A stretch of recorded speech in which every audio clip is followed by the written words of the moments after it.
Stalin was running out of options. His army was losing badly against the Germans. So he looked around for anyone who could help turn the tide. What he found was a surprise. It wasn't a general. It was a woman. Her name was Marina Raskova. She was a pilot, a teacher, a student, a daughter, right? But the thing that made her different was her dream. Marina wanted to do what no other woman had done before. She wanted to fly. From childhood, she was fascinated with airplanes. When she was just 8 years old, she built herself a glider out of bed sheets and jumped off the roof. Then, at 16, she joined a flying club, trained on rickety biplanes, and earned her pilot's license. After that, she taught children how to fly. But she wasn't happy. She wanted more. In 1938, she wrote to Stalin himself asking to lead an all-female air regiment. He rejected her idea. Women pilots were needed at home, he said.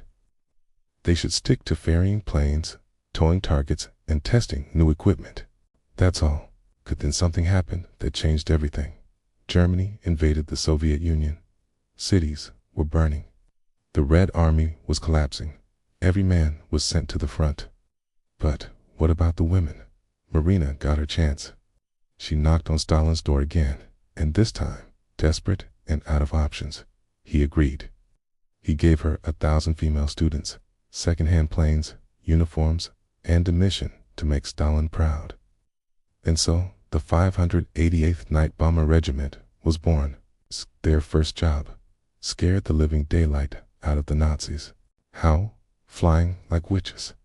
This is what made them special. Marina divided her squadron into 2 groups.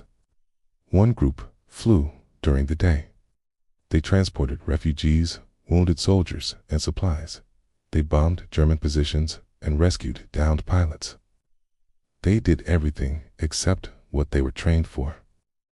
Why? Because they couldn't fly at night. It was too risky. There was no radar, no GPS, no autopilot.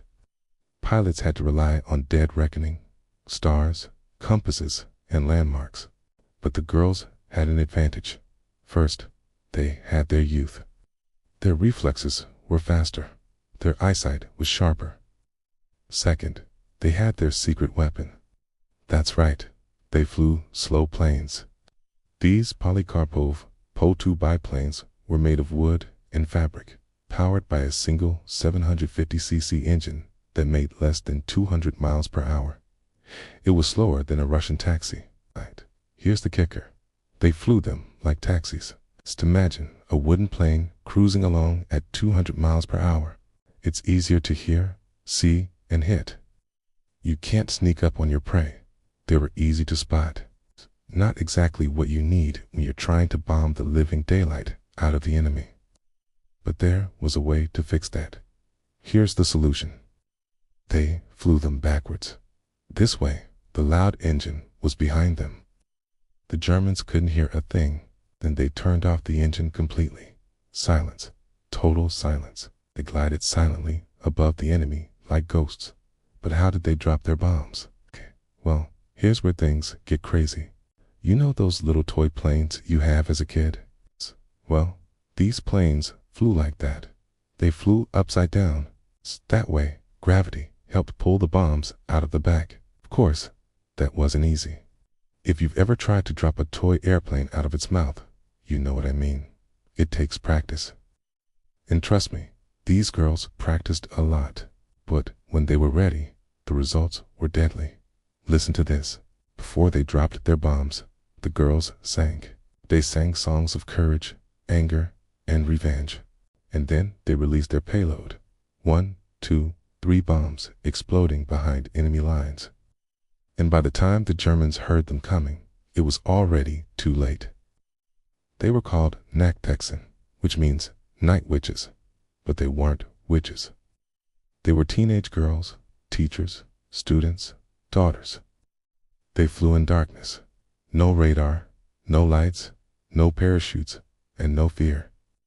By war's end, they dropped over 23,000 tons of bombs, flying over 30,000 combat missions. How does that sound? Pretty scary, right? But that's just the beginning. The real story is even crazier. We're talking kamikaze pilots, sniper battles, assassinations, and yes, even giant spiders. Okay? Now, some people might say it's too dark, too violent, or just too much. Okay? But if you're anything like me, you'll say bring it on. And that's why I created a newsletter. It's full of stories I can't publish here because there's simply too much for YouTube.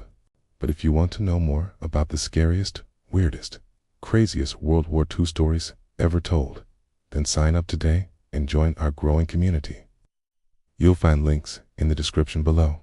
Now, let's get back to the night witches. Soon, the Germans noticed they were being attacked by invisible bombers. They were furious. Hitler himself demanded answers. But it was impossible to spot a plane in the sky without electricity. So the search began. Every soldier who spotted a plane was awarded the Iron Cross, the highest military honor in Germany. And soon, someone did. On July 1942, a German officer spotted one of the planes. He immediately claimed his prize, but what he found was unbelievable. Inside sat two young women dressed in silk pajamas. He opened fire and watched in disbelief as the plane kept on flying. It landed safely, and the girls took their seats in class like nothing had happened. The German pilot was sent to a mental hospital. Soon, more sightings came in, and each time the reports were dismissed as crazy talk, But that didn't stop the Germans from trying to shoot one down. It was September 1942 when a Bf-109 fighter approached a Polikarpov PO to bomb her. The pilot locked onto the target and fired. A trail of black smoke erupted from the plane. It seemed like an easy kill. But then, something strange happened. Instead of falling, the plane banked sharply to the left. It dived towards the trees, somehow avoiding the fire. A pilot pursued, expecting an explosion, but instead, he found nothing but an empty sky. The plane was gone. He searched for minutes, but the only thing he found was the wind whispering through the trees. It was silent, total silence. And suddenly, boom, something exploded behind him. The pilot turned around, but it was too late. A black cloud rose from the ground, and the earth trembled beneath him. He barely managed to escape, but he knew one thing: he would never forget that sound. Now, imagine you're a 19-year-old girl from the countryside. You're flying a plywood plane. No gun, no radio, no parachute. And behind you, a Nazi fighter jet closes in at 400 miles per hour. What would you do? The answer is simple. Drop altitude. The German jets couldn't dogfight in the trees. They'd lose all their speed and maneuverability. So the night witches used the forests as cover to evade and shake off their pursuers. But they didn't always make it. Sometimes they were caught in the open, like this crew. Suddenly, a Ru-88 appeared above them. It was big, fast, and heavily armed. There was no escaping this one. So the navigator grabbed a bottle of gasoline and prepared for impact. Just before the crash, she jumped out, pulling the ripcord on her parachute. But it didn't open. She plummeted to the ground, 400 feet below. Meanwhile, her comrades were taken prisoner. They endured brutal interrogations, torture, and execution. Some were forced to watch their friends die. Others were hanged for treason and witchcraft. Somehow, the girls kept returning, mission after mission, until the very end. When the war was over, they came home. But what they saw made them sick to their stomachs. Their homes were destroyed, their families gone, and worst of all, no one cared.